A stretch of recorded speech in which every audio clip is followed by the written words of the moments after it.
Hi, I'm Rachel Beck. Today I want to focus on a Q2 question, which is unusual because they're harder to do because I have to show you the whole text. And you get a cold reading, and then it might have a little bit of instructions about the relationship between two people, but what it's typically going to ask you to do is to make an argument using the author's literary device. So whether that's setting or characterization or dialogue, you have to make an argument about this, which is more difficult because you don't have the background knowledge that you have in the Q3 questions, which is why I would focus on preparation more with the Q3 question because you have more control over it. And if you watch my videos, which I have like 5 hours on The Great Gatsby, Catcher in the Rye, Their Eyes Are Watching God, you're going to get a lot and a lot of different ideas of how to approach it. But up into the AP test, I'm going to try to make as many videos as possible. So if you like it, please like it. And then if you want to subscribe, you can see when the next one is coming out. And I'll probably also try to do one on poetry.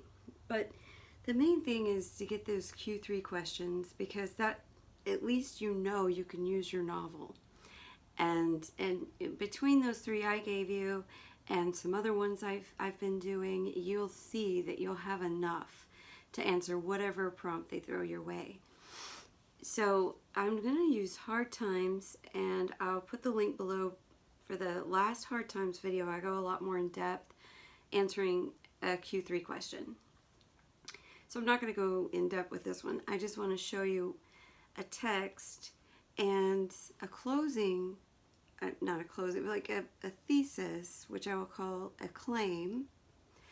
Calling it a claim because you want to actually claim something. If you don't claim something, you're not going to argue. You're going to basically state the obvious, which is a way of summary. And that's not what we want you to do. The highest level score is going to be persuasive. So you have to make some kind of argument. Based on what you have in the text, you have to make some inferences, and this is where your background knowledge will help you. Especially if you can see that this particular text was Charles Dickens, so we're talking about 19th century. It's also helpful to know what themes, thematically, what were people talking about in the 19th century? What was Dickens talking about? And if you're interested, I go into that in my last video, which will be linked below. Okay, so let me pull up Coketown. This is in Hard Times. And so let's say you had this question about sometimes the setting could be used as a character. In this case, how would the setting be used to show what Dickens is trying to convey in this novel? I'm just making this up, but something like that. Coketown, to which Messrs. Bunderby and Grime now walked, was a triumphant of fact. It had no greater taint of fancy in it than Mrs. Grime herself. Let us strike the keynote, Coketown, before pursuing our tune. It was a town of red brick, or of brick that would have been red if the smoke and the ashes had allowed it. But as matters stood, it was a town of unnatural red and black, like a painted face of a savage. It was a town of machinery and tall chimneys, out of which interminable serpents of smoke trailed themselves forever and ever, and never got uncoiled. It had a black canal in it, and a river that ran purple with ill-smelling dye, and vast piles of building full of windows where there was rattling and a trembling all day long, and where the piston and the steam engine worked monotonously up and down like the head of an elephant in a state of melancholy madness. It contained several large streets, all very one like one another, and many small streets still more like one another, inhabited by people equally like one another, who all went in and out at the same hours and the same sound upon the same pavement to do the same work, and to whom every day was the same as yesterday and tomorrow, and every year the counterpart of the last and the next. Okay, so now, hopefully, I'm sure you have read something that is a dystopian novel.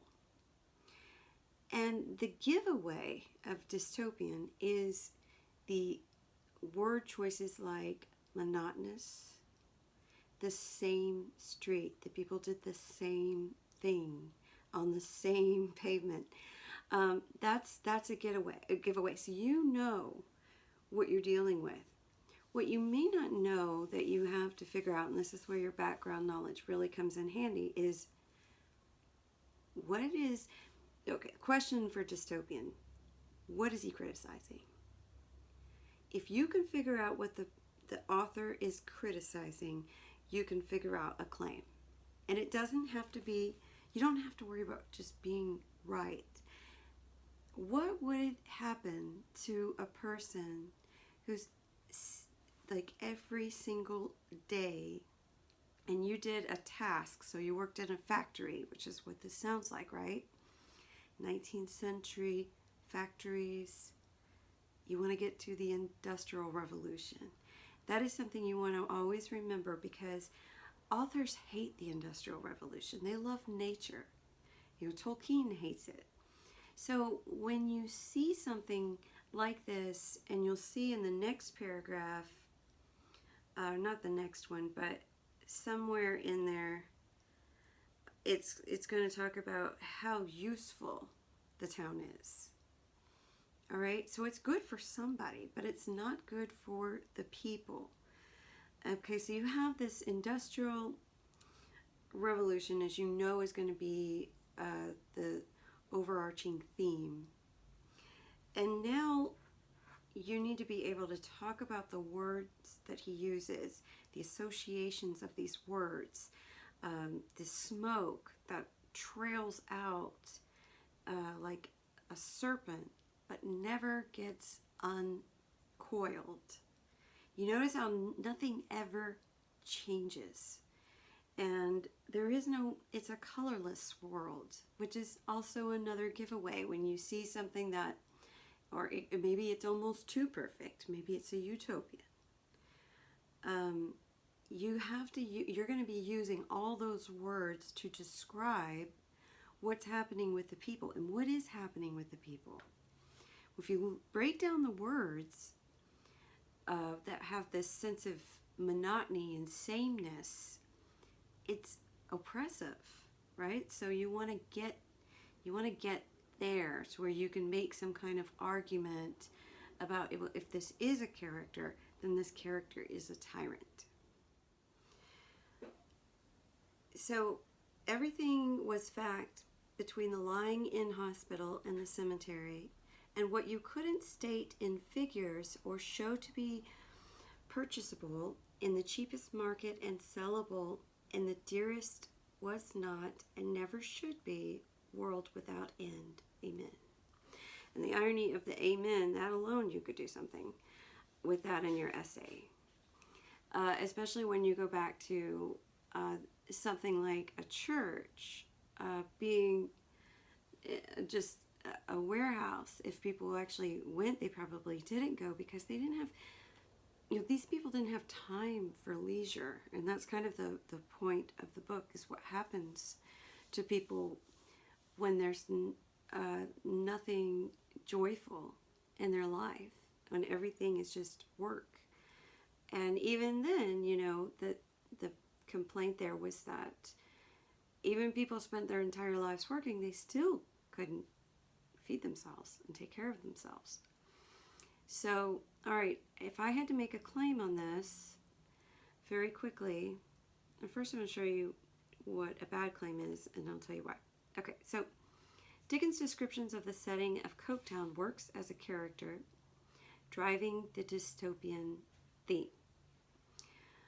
Okay, why this is bad is if you think about how you're going to support this what are you going to say that is going to be an argument? I mean, the text, the question may have even told you that it's going to be, like, the setting can be a character. So coming up with that isn't really coming up with anything new. You need to take it a step further and think, okay, so what does that mean? I mean, what is the critique of the Industrial Revolution? And then that should get you to something like this. Dickens' setting to hard times works as an antagonizing, oppressive tyrant. So now I'm describing this character, not just saying that it is a character, but what kind of character? He's a villain. The setting is a villain. Now that's an argument, because we don't know that for sure that that's what Dickens wanted, but that's what I'm going to say. And I'm going to support that by making a lot of inferences about what the conditions do to the human soul. So, antagonizing, oppressive tyrant, leading by the monotony of the Industrial Revolution. And then this is a very good thing to learn when you're writing a sentence, like a claim or a thesis. Notice I repeat the word. That's a repeat word modifier. What's nice about this is, one thing, it's an easy style to learn. So, you know, you want to have a variety of style in your sentences, but it pushes you to keep going, keep analyzing. What about the revolution? So what? You know, keep asking yourself, so what? So what? A revolution that is dystopic and bleak, revolutionizing the human spirit into meaningless, colorless automatons. So there you have it. Now I can use this claim to talk about the text, but I'm talking about it in the way that I want to support how it's maybe useful in terms of material things, but in terms of humanity, it's a dystopian place. And nothing good can come out of that, because other things are going to come up, and Dickens is sure to cover that. So that's it for now, and next time I'll look at a Q3 question. If you have any questions about books that you're reading, if I've read them or if my husband's read them, we'll try to do a video for you. So just leave that in the comments below. Subscribe if you want to get notified when the next video is going to come out. And of course, if you want to take my courses, I left the link below. All right, thank you.